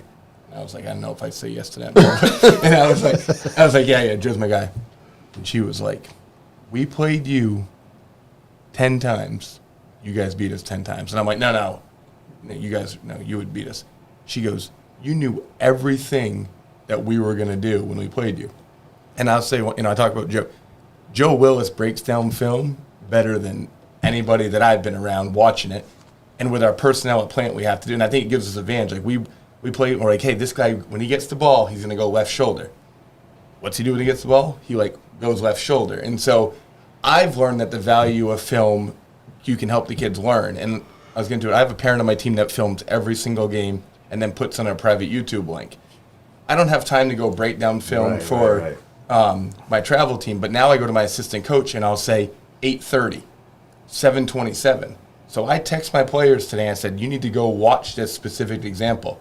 The kid wrote back to me and said, man, coach, you were right. He got on my phone. In the game, he argued with me, and I called timeout and I blasted him. He said, man, you're right. I didn't go and get the ball. And one of the things I think they're learning, because I think 8th grade's a tough year because you got kids that reclass that are older. Right. Some kids haven't hit puberty. I got kids on my team that don't even fair in there. I got grown men on my team. Right. And I said, I'll say his name, Matthias. You think you're going to get the ball, but you don't understand. Everyone wants to get the ball from you because you're so much bigger. So when you think you're going to get the ball, you got to go that much harder because they want to say, I got the ball from that 6'4" kid. Right. Yep. And he said, I'm going to get it, coach. And I sent it to him today, and to his credit, he texted me back and said, you're right, coach. Because people want to say they got the ball from that kid. Not because he's so good, but he's just big. Yeah. And so I think video is important. I probably overvalue video, but it's because what I've been learned from Willis, and we didn't have the ability to just go out and beat people, right? When we played your team, Chris, you probably should have beat us by 30. We only lost you by 12, but we knew some tendencies that you guys had when we played you at your gym. If you would line both teams up and not watch film, you would have beat us by 30 points. But we knew we had white rule, though. What? I'm joking with you. We knew we had to force Tyreek left, and we had to pressure the guard in the backcourt. I can't remember his name. Jalen. It's the only way we stayed in the game. Because if we let Jalen get into his stuff, he was going to break us down, Santillo was going to dunk on us. Let me ask y'all this. I know Chris's answer to this, but is it better for kids in high school and middle school to watch NBA or college? That's tough, man. You gotta say NBA, because that's what they all gonna watch anyway. They're not watching college. They're trying to get to the league because they think they can get there from high school. Does that benefit them? No. No. For me, as far as basketball in the United States, it should be universal. Right. The rules should be one. Because an 8-year-old, as a parent, what do you tell them? LeBron did this. LeBron, you're not talking about a college kid. Right. And then in college, there's probably only one player on each college team that might make it. Right. So if the game is universal, as an 8-year-old trying to get to the pros, now look at how much better they can be because they started here and now they're going to grow into that professional. Do you agree that the overseas game is or they develop better and it's getting a lot stronger, or it's still even? I don't think they don't have high school sports. Well, but they got overseas, clubs. they got the club. That's our AAU program. Right. So that's our AAU program. But they're not and they at a stayed young with age. that. They stayed with that organization for a long period of time. Right. So the confidence to be around the game and be around players is just better. But that doesn't make them better. Right. That's just the AAU program. That's why I say, in the United States, if we just had something that was universal, that the rules, because we see the game the same, the court the same, the basketball the same, so we're doing the same moves. Is the development better, though? But that's part of it. The development isn't better because the high school don't want to be college, and the college don't want to be the pros, so everybody looking at the pros. Right. Good point. So the development is, all right, let's teach them how the pros do it, and now watch that development over a long period of time, as opposed to a kid that plays junior high, AAU, two different styles of play, and now when they go to college, they got to change their game. Why you got to change the game? You just get better at what you do, and do it for a long time. Right. That's all. And the difference in Europe is they don't play at a young age as many games as we play. They don't do that. They train. They do skill development. So they don't play They don't play 80 games in a season and play in 15 different AAU tournaments. Y'all was talking about videotape. Man, my high school coach, we had a test. You had to know the opposing team's field goal, free throw percentage, know our free throw and field goal percentage, And then you had to put like your goals for the night. And then he would look at, see who got the answers right. At the end of the day or at some time during the day, you put a quote on the wall in the gym. So that made you go between classes. You got to go to the gym, see what the quote is, get the stats, and then that's who's going to start the game. Nice. And then before the game, we in study hall and we watching tape. We probably didn't even get through the first quarter of just breaking down the tape because everybody had to be on the string. Defense on the line, you know, with the midline. Somebody ain't on the midline, coach gonna break that down to show you why you got beat on the wing because you wasn't where you were supposed to be. And now, instead of just doing one player, you did all 5 positions. So that everybody understood you could be at the top, you could be on the wing, or you could be under the basket, no matter if you the point guard or you the center. Everybody got to do the same thing. So that's why the film was important. But for me, that's all we did was watch film. I learned more from film than anything else. And the crazy part is I didn't watch film. I wasn't put in the situation to watch film until I got to St. Leo. We didn't watch it in high school. We didn't watch it in JUCO. But at St. Leo, we did. And I learned so much more. Like, Coach would be yelling about getting beat on the straight flash. When teams are running their offense, they let them cut right in front of you, then you follow. And he broke down film. And when you're watching film and all y'all have been through it, sometimes it's your day that you might have had a lot of mistakes. And film can be kind of embarrassing or it can be kind of a scolding thing. And that was my day, getting beat on the straight flash, playing against a guy that played around the basket that could score if he caught it. Osborne that played at Florida Southern. But now, after watching that film, it was a pet peeve of mine where you weren't going to beat me on the straight flash because I remember from watching that film and being able to see it, which I thought I was cutting off, you know what I mean? Right. And so I learned so much on the straight flash, I mean from watching film, you know what I'm saying, just more than anything that's else. That's being a student rather than. Right. Crazy piece is I watch Tyson play live, and then I go home and watch the game over again, just so I can help him. Yeah. Right. I do it every single game. I'll watch it during the day, like tomorrow. No, Wednesday they play. If he plays, I'll watch the game. I'll go home and watch it. You were talking about Willis coaching and studying film. We went to play Wellington High School. They beat us by 30. First quarter, we come out. Black. They said, black. Christian looks over at me and said, Coach, they know our offense. I said, basic. So at halftime, I'm like, all right, black is no longer black is blue. I'm just telling them colors. They knew everything we ran. Yep. They blasted us by 30. So when I say film does help, I didn't do it because I want to learn how to adjust. Film does help, and these kids just don't watch. That's what happened with Morton and Sumner last year. I talked to Jacob. Jacob was like, Coach, they knew all of our plays. They cheated. I was like, no, they ain't cheating. They researched. And what Sumner scored, 11 points? 9 or 11, for the whole game.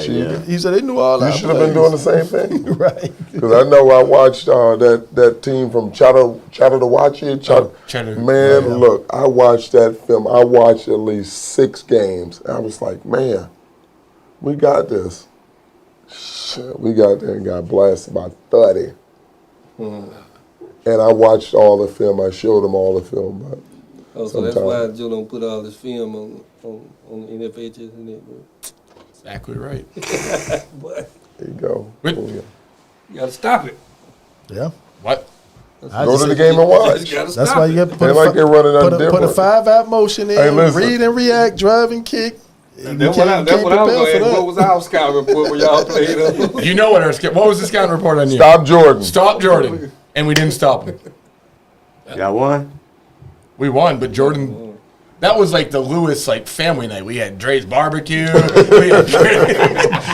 I regret telling the doctor all that stuff. I was like, this where you can buy the basketball we get there. Willis is like, are we getting a Christmas card? 200 wins, 1,000 points. Yeah, man, it was awesome. 3-point cupcakes, popcorn. No joke. I texted before the season started. There was 2 coaches that had 3 had milestones this year. You, Willis, and Steve Smith. So I text his wife. We call the doctor. I'm like, hey, Dre's, if he gets a 7th win, he'll get You need 7? Is that right? 9. And then Damn, and you barely got that? shut up, John. Nah, I mess with you. So then you go through a tough stretch, and I'm like, shit, he might get 9 against us. So he's got 3 games coming up. He need to get 2 wins. I'm like, please get it before you pay. Wow.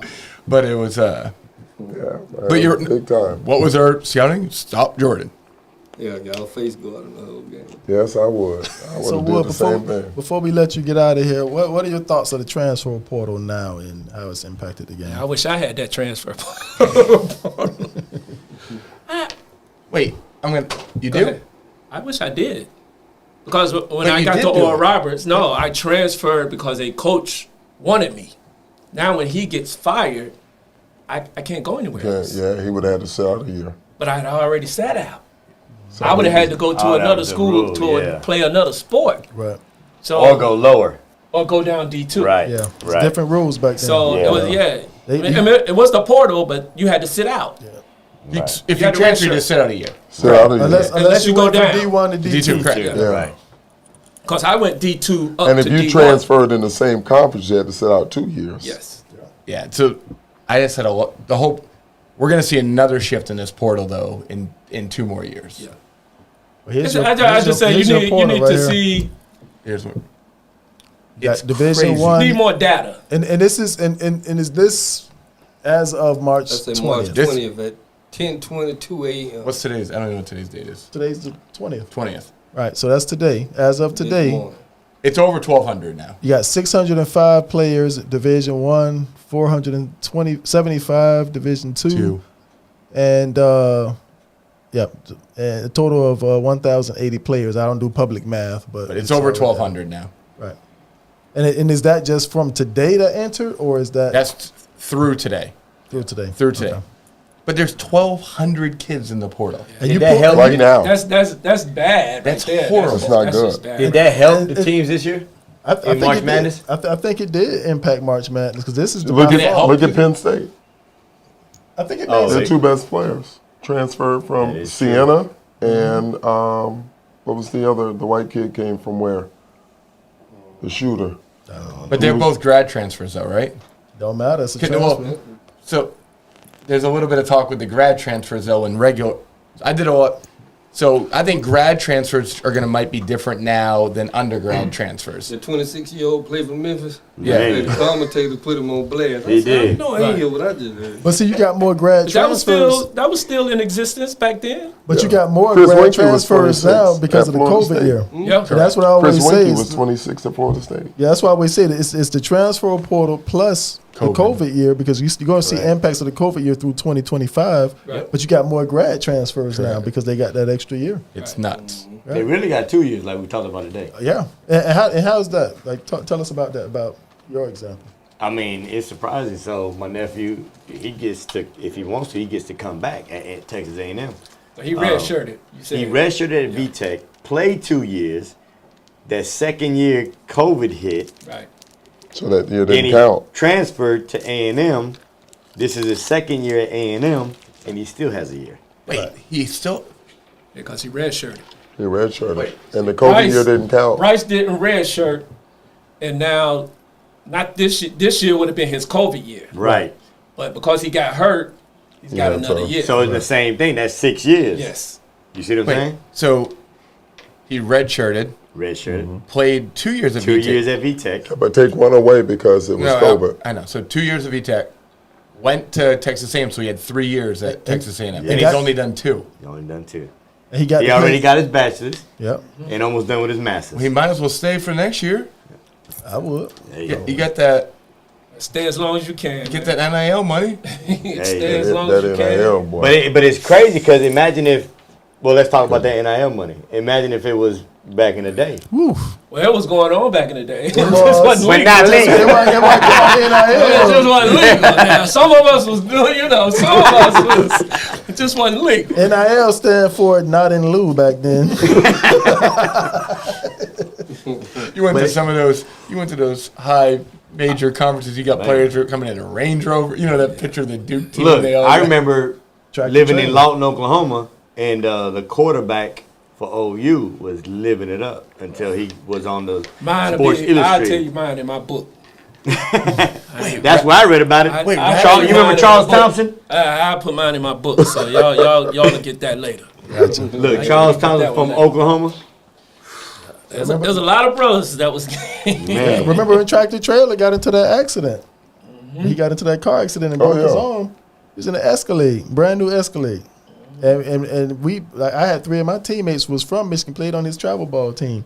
And they was like saying, man, his folks ain't got no money like that. Like, how he get it? You know what I mean? With Elton Brand, that whole team at Duke, everybody had those BMWs. They all had that. Right. And Don, big ass 6'9", in high school, he ran around a little Ferrari. Yeah. That's his high school team, McDonald's All-American. Had a Ferrari. Let me ask you this, bro, real fast before we get out. McDonald's All-American, that's the highest high school accolade. Torres, we're going to have to give you a Jimmy John's gift card. We're going a little long. Do you think Bryce, what's his name? Bronny James? I do. It's 2023. You know, It's 2023. I do not believe he's the top 26 in the nation. I think so. I mean, because he's been playing at Sierra Canyon. Wait, 22 for 4 years. He's graduating this year. He's a top 20. Now you confused me. No, 26 players. 26 players. Oh. Top 26. But regardless how good that kid is, He's always going to have that over his... Always. He got it because of who And I'm not saying that. I didn't say the kid can't play, and I didn't say the kid... But why you say you find it hard to believe he's top 26? He's never been the best player on any team he was on, ever. What do you consider best? Because his role on that team is to run the team. Not what makes you consider him the best player? The kid that didn't get voted on gave him the business 3 times in a row, and he didn't get voted on. Mikey Williams, who everybody says is top kid, didn't get it. I mean, there's a lot of players. He's better than Mikey Williams. He's better than Mikey Williams. I've seen Mikey Williams live when we was in Kentucky. I saw him. And Jacob then was even saying, he ain't really that good like that. Wait, Chris, who was the kid you played I don't against? know. I just don't think. And you know I'm gonna throw in. Like I said, I'm not saying he's not a good. He's not a guy bad for the player. I'm finna throw in the Hey, nugget John, with who Mikey did Williams. Chris play? And everyone said he was the best player in the point. And I'm like, Chris, he's not that good. And then the kid in Orlando, the Instagram star. No, he is not. He's never been that good. But he had all that height. 2. He's 5'2". Was a Spanish kid. Yeah, Julian Newman. Oh, yeah, I know. Yeah. Nobody thought that. He was more of one of the first YouTube social sensation. media. I don't think Mikey social- Williams is that good. So, but Mikey Williams, I'm just throwing it out there. Big Mike Williams signed with Puma. Yeah. Well, he's making $2 million right now. Who sponsored the McDonald's All-American game? Nike. Nike. So he may have something in his Puma contract to where he can't wear that Nike stuff. Right. Right. So it's Didn't think about that. So the NILs, if think it about don't, that. to me, it seems like Trey it going matters. deep. It's Or things you don't know. it fits when it aligns with the school. Right. Because you come out, like you just said, you coming out and you getting ready to go to this college and you wear Adidas and that's a Nike school, that's just not going to work. Right. That's just not going to work for that kid, Yeah. you know? Right. That is true. So, Well, we'll see. We'll see. But this is how I see it. Him playing at Sierra Canyon, he's pretty much played a college schedule since he was a freshman in high school. True. Because every game they play that national schedule against team that has 5 D1s, 6 D1s. And played on the blue chips when he was coming up. Yeah. And So every game since his freshman year, and he didn't start. And you can say like D Wade, and I know D Wade's son was there, and he had all the hype and the travel ball stuff. We used to see him at Big House and all that stuff. He wasn't that good though. Right. But you see, his dad had a problem with it, took him off the team, and Right. whatever the case may be. But Bronny James played his role as a backup point guard, got in, ran the team, made the right basketball play. And now, and for 3 years after that, he's always made the right basketball play. I mean, he's not a guy that's going to score 40 points, but he's a guy that I can see a college seeing that's going to come in, make guys better. You know the DNA that he has. You know what I'm saying? And you know he's going to get what he needs to be successful from his dad. You know what I'm saying? And some of it might be off of potential as well. But I think, that Sierra Canyon team is one of the top teams in the nation. They pulled the number 3 seed in that big national tournament they do. And he's the starting point guard on that team. it's So IQ. why not? You can't. How many That kids on IQ Sierra is Canyon? He was off the chain, man. But how many kids on Sierra Canyon make McDonald's All-American? This year? I don't know. You can't. I don't think you can. I don't think. I'm just saying, I he's think not the best player on that team. Once again, who Player or point guard? He's a the point guard. McDonald's All-American? Nike. Okay, then.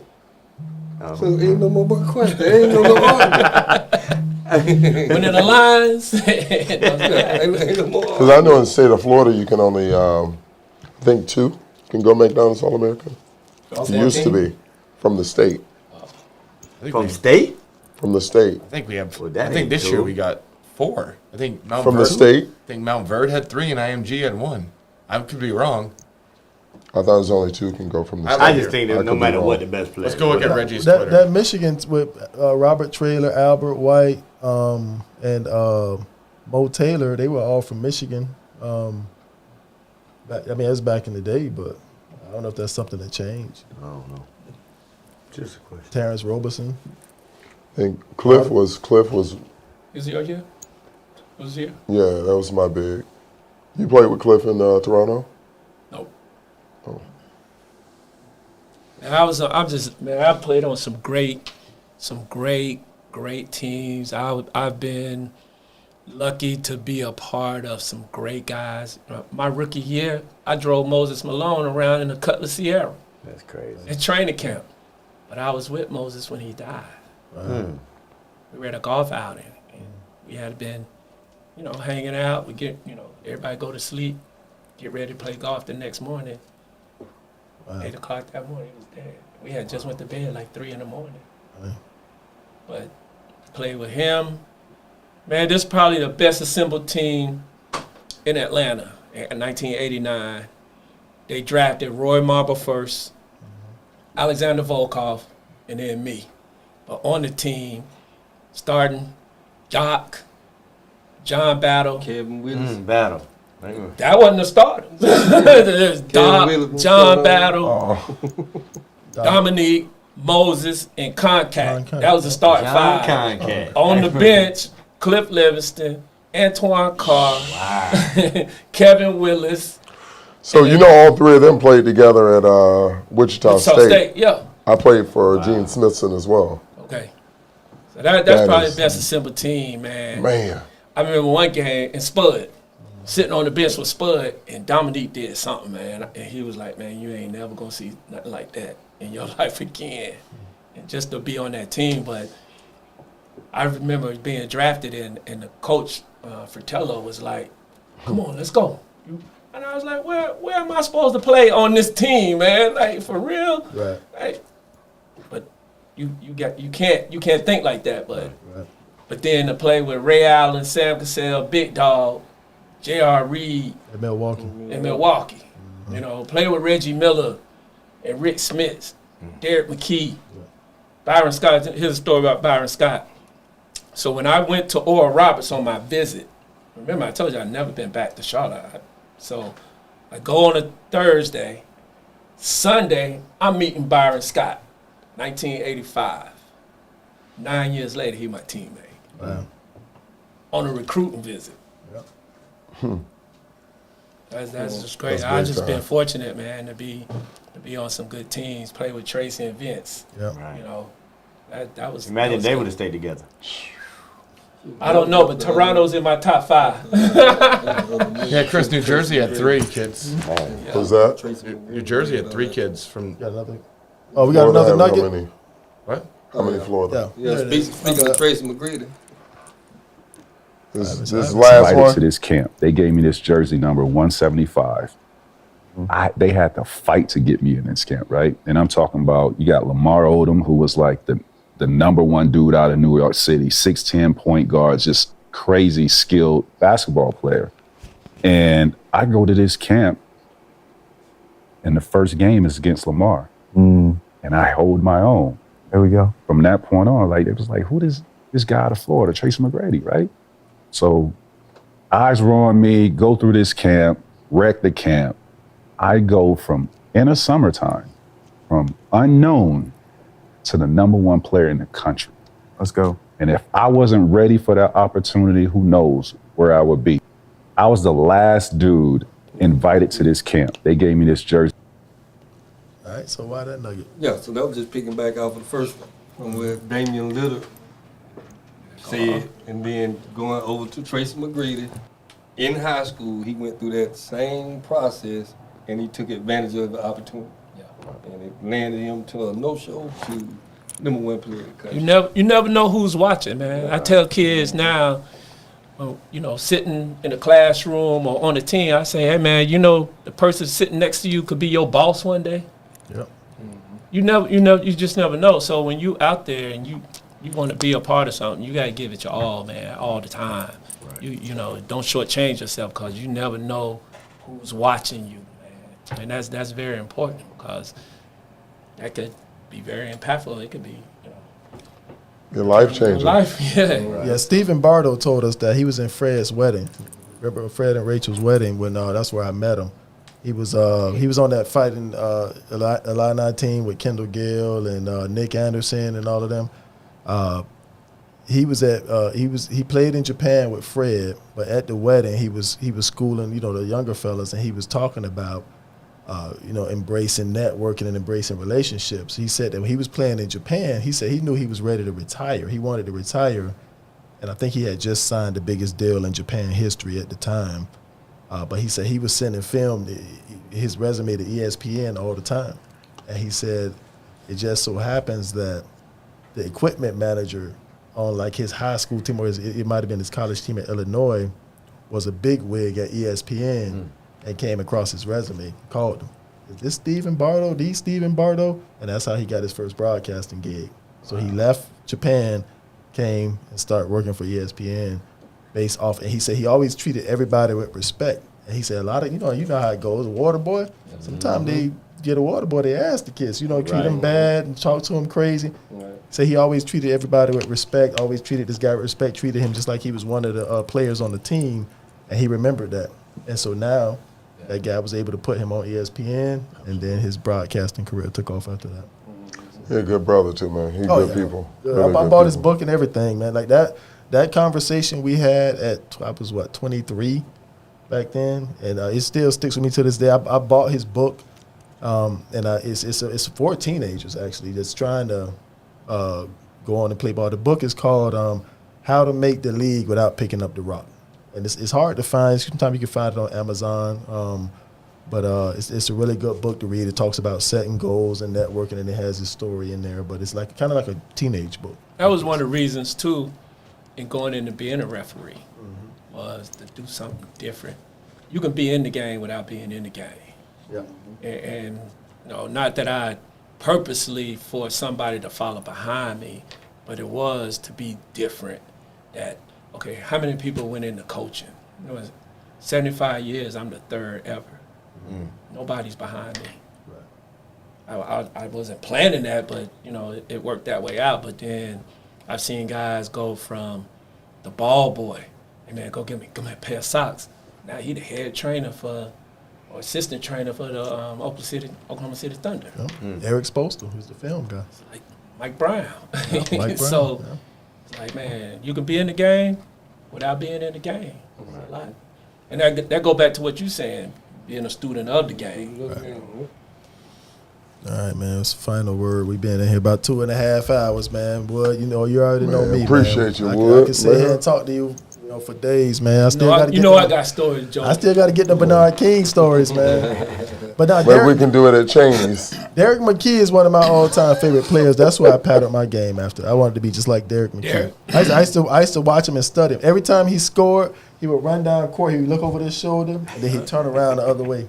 I used to watch all that, man. Because he thought he wanted you to believe that he wasn't looking. So he's looking over this shoulder knowing you going to throw it. Yeah. I remember he was playing against Jordan, man. He used to give Jordan a little run. 6'11". 6'11", long, bro. too, long, man. God, Tell you one story with Derek McKee. I know this story. He real quiet. I know this story. Talk, this is funny. And if he do say something, it's a Larry Brown story, right? Larry Brown. So, how you get the ball, you go free throw line, go to shoot, and you see the man under the basket, and you pass it to him. But the man, he looking up. Right. Larry yelling, Derek, shoot the ball. So it's a timeout. Larry getting ready to draw the play up. Derek go, hold up. Everybody's like, oh shit, Derek? Like what? He said, Larry, you either call a timeout or you pull me to the side. He said, but when I'm out there playing, don't you yell at me. So then, you know, the horn go off, everybody start to walk on the court, everybody that's on the bench, you know, we stand around, and Larry go, what I do? What I do? Everybody said, he said, don't yell at him. He ain't yell at him no more? He ain't yell at him no more. I better not. If you watch pros, watch the game, the pro coach sit down with his leg crossed. Right. He already told you to play. You the player, you know what to do. That's why I like the pro game. And that's why I say if we're going to make it universal, everybody watching the pros, the pro coach sit there. He talked to his assistants. Because when they call a timeout, that's when everybody addresses it. You know, you address what the problem was or whatever. Right. But if you see in college, the college coach is the show. Dictating everything. You come to really see the coach. Have you ever seen Coach K get thrown out of a game? No. Nah. Sit there and curse you out. Yeah. But then in the pros, the coach will tell you, hey man, he make too much money. Foul him out. I can foul him out. He make too much money. I can't do nothing with him. That's the pros, because the players make the game. And if you're teaching a kid to be a pro, they're watching the players. That's the entitlement. So that's my take on it. All right, take us on out, Taurus. Appreciate you. Final word. Man. Final Thanks word. for having me. Thanks for having me. Appreciate it, bro. That's the final word. The pros, the players make the game. Appreciate you, bro. When it comes to sports talk, they keep it live without the jive.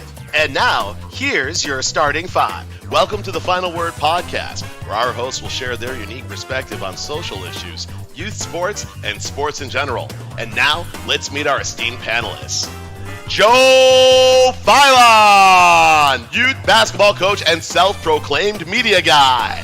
Chris Ward, co-founder of the Skills Center and developmental specialist of Skills Center Elite Training. David LaMarre, assistant high school coach and coach of Skills Center Elite 2027 travel basketball team. John Arroyo, co-founder of the Skills Center and director of Skills Center Elite Basketball. Andre Lewis, high school basketball coach and the Skills Center high school basketball coordinator. This is the Final Word.